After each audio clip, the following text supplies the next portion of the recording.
सत्यम, आपको किसी ने दिल से याद किया है, कृपया अपना फोन रिसीव कीजिए।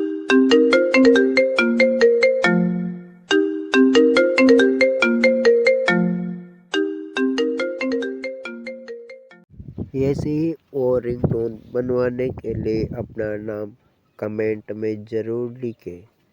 चैनल को सब्सक्राइब जरूर करें।